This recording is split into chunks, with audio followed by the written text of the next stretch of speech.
राष्ट्र सेवा में सुधार लाने वाले और किसानों के हितों की रखवाली करने वाले हम लोग के बीच में बिहार सरकार के यशस्वी मंत्री बड़े भाई श्री मंगल पांडे जी हैं। मैं चाहूंगा कि जोरदार तालियों के साथ उनका स्वागत करें और इस मुख्य अतिथि के रूप में इस कार्यक्रम में उपस्थित है। मैं चाहूंगा कि अपनी बातों को रखें। जय जय सिया राम। अरे भाई तुलसीदास जी के जयंती में आई बनी सो सिया राम बोले में भी इतना आवाज बोली जोर से जय जय सिया राम। सावन का महीना बा घबरा जेले जी बहुत लोग भोजपुरी भाषी हम रखते हैं भोजपुरी में बोले लगा नहीं यहाँ तो हिंदी में बोलना पड़ेगा। सावन का महीना है महादेव का, तो एक बार महादेव का जयकारा हो जाए। हर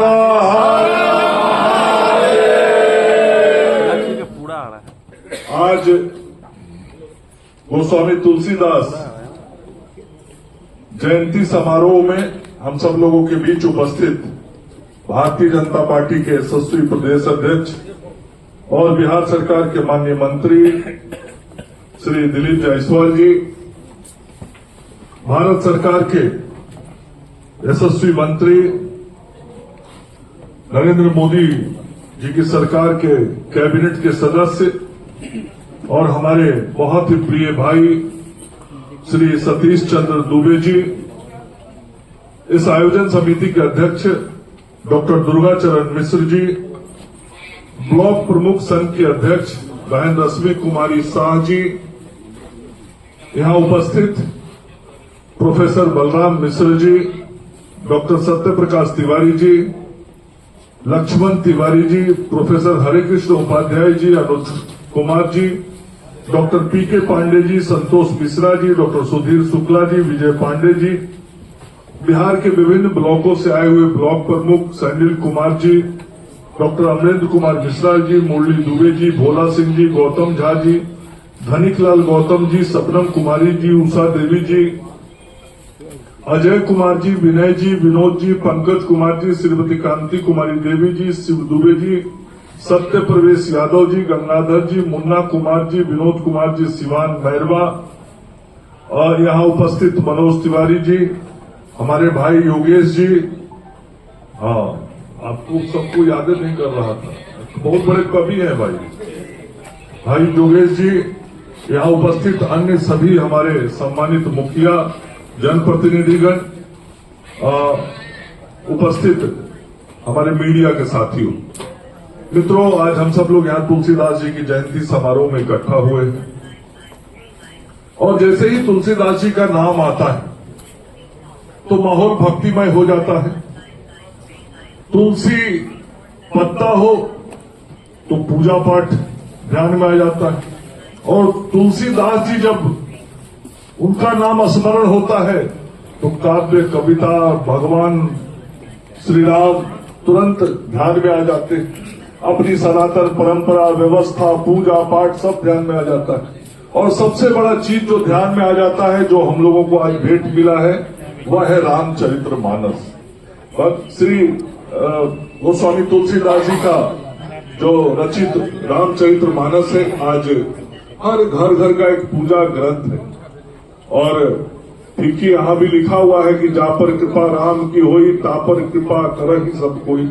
तो प्रभु श्री राम की कृपा जिस पर हो जाती है उस पर सबकी कृपा होने लगती है और तुलसीदास जी ने भी भगवान प्रभु श्री राम की आराधना की है, उन्हीं को अपना आराध्य माना है, उनकी पूजा की है और भगवान प्रभु श्री राम की संपूर्ण जीवन गाथा को जो उन्होंने लिखा है, जो संपूर्ण रामचरित्र मानस है, आज के युग में हम सब लोगों की ये अपेक्षा रहती है कि हम सब लोग जैसा गोस्वामी तुलसीदास जी ने रामचरित्र मानस लिखा और गोस्वामी तुलसीदास रचित रामचरित मानस में जो भगवान श्री राम का चरित्र उजागर किया गया है, उसी चरित्र का राजा आज इस देश में हो और वैसा ही राजपाट इस देश के अंदर आए, यह हम सब लोगों की कल्पना और सोच है। और आज अच्छी बात यह है कि गोस्वामी तुलसीदास ने जिस प्रभु श्री राम के जीवन चरित्र को लिखा है, आज वैसे ही जीवन चरित्र का व्यक्ति इस देश का प्रधानमंत्री होकर इस देश को राम राज्य की ओर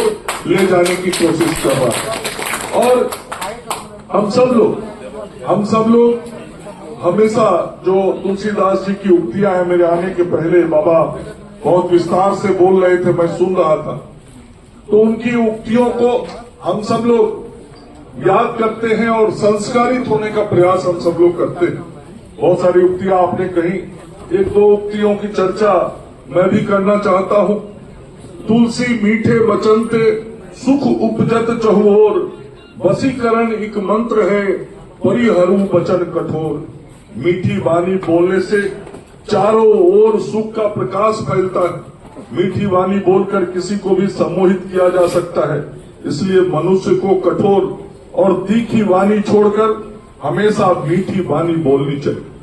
उसी प्रकार से आवत हिये हर्षय नहीं, नैनन नहीं स्नेह, तुलसी तहा न जाइए कंचन बरसे में।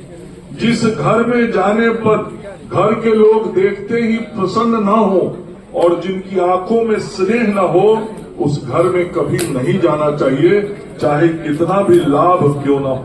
मतलब गोस्वामी तुलसीदास जी हमेशा जीवन किस प्रकार से जीना चाहिए, जीवन चरित्र कैसा होना चाहिए, इसका हमेशा उन्होंने मार्गदर्शन किया। और हम सब लोग गोस्वामी तुलसीदास की उक्तियों को सीख के अपने जीवन में जितना ढालने का प्रयास करेंगे, हम उतना बेहतर जीवन जी पाएंगे। और भगवान श्री राम से उनकी भेंट चित्रकूट पर हुई थी और चित्रकूट के घाट पर भय संतन की भीड़, तुलसीदास चंदन घिसत तिलक देत रघुवीर। और प्रभु श्री राम ने अपने हाथ से चंदन लेकर तुलसीदास जी के माथे पर तिलक लगाने का काम किया था। तो जो भगवान श्री राम के प्रति उनका भक्ति भाव था, जो उनकी आसक्ति थी, वो सदैव संपूर्ण जीवन बनी रही। और आज उनके द्वारा रचित रामचरितमानस के हम पाठ करते हैं, हम उससे कुछ संस्कार सीखते हैं और उसके अनुसार अपने जीवन को जीने की कोशिश करते हैं। लेकिन आज जहां हम इस सनातन परंपरा को मजबूत करने के लिए पूरी दुनिया में काम कर रहे हैं, जहां हम पूरी दुनिया में कहते हैं वसुधैव कुटुंबकम की हम बात करते हैं, ये सारे संस्कार ऐसे ही संत मुनियों महापुरुषों से हम सब लोगों ने सीखा है। लेकिन आज जो कुछ हमारे पड़ोस के देश में हो रहा है, वह हम सब जो सनातन धर्मी हैं, जो रामचरितमानस को पढ़ने वाले हैं, जो गोस्वामी तुलसीदास जी में आस्था रखने वाले हैं, उन सबको बहुत चोट पहुंच रहा है। अपने बगल के देश पश्चिम बंगाल में जो कुछ घटनाएं घटी है विगत कुछ दिनों में, वह बांग्लादेश में, हमारे बगल के देश बांग्लादेश में जो घटनाएं घटी वह निश्चित रूप से बहुत मन को चोट पहुंचाने वाली है, हमारे आस्था को चोट पहुंचाने वाली है। जिस प्रकार से मंदिरों को तोड़ने का काम वहां किया गया, वो मंदिर नहीं, वह विचार तोड़े जा रहे हैं। वह गोस्वामी तुलसीदास की परंपराओं को तोड़ने का काम हो रहा है। उन्होंने जिन ग्रंथों को पूजा करने के लिए समाज को सिखाया था, उन ग्रंथों को अपमानित करने का काम किया जा रहा है। इसे कतई भी स्वीकार नहीं किया जा सकता है। हम सब भारत के लोग, वसुधैव कुटुंबकम की बात करने वाले लोग हैं। पूरी दुनिया को हम अपना भाई मानते हैं, अपने देश में रहने वाले लोगों को भी और बाहर में रहने वाले लोगों को भी।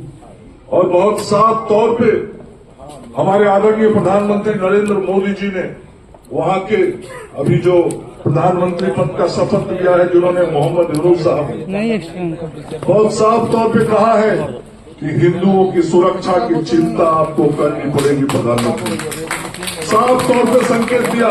और जब ये बातें उनके कान तक गई तो हम सब लोग देख रहे होंगे कि 2 दिनों से अब शांति व्यवस्था पर बांग्लादेश के अंदर बहाल हो रहे। और हम सब लोग गोस्वामी तुलसीदास की जयंती के अवसर पर आज हम सब लोगों को इस बात का संकल्प लेना चाहिए कि भगवान श्री राम के जो भी उपासक हैं, भगवान प्रभु राम को मानने वाले जो लोग हैं, जो गोस्वामी तुलसीदास के द्वारा रचित कविताएं हैं, उन कविताओं से सीखकर भगवान श्री राम के चरणों में हम सदैव अपने को अर्पित करेंगे। और उनके द्वारा जिस प्रकार का जीवन चरित्र अपनाया गया था, उस जीवन चरित्र के अनुरूप इस समाज के निर्माण में हम सब लोग भी अपनी भूमिका का निर्वहन करेंगे। और मुझे इस बात की आज बहुत खुशी है कि दुर्गा चरण मिश्र जी ने बिहार के कोने कोने से जनप्रतिनिधियों को यहाँ आमंत्रित किया है। हम जनप्रतिनिधि यदि गोस्वामी तुलसीदास के रचित कविताओं के कुछ अंशों को भी अपने जीवन में समाहित करके उसके अनुरूप काम करने लगे तो हम स्वयं देखेंगे कि कैसे समाज आज बदल रहा है और समाज भगवान प्रभु श्री राम के रास्ते पे चल रहा है। हम सब लोग को ये कोशिश करनी चाहिए। तुलसीदास जी के चरणों में अपना प्रणाम निवेदित करता हुआ अपनी वाणी को विराम देता हूँ। जय हिंद, जय भारत।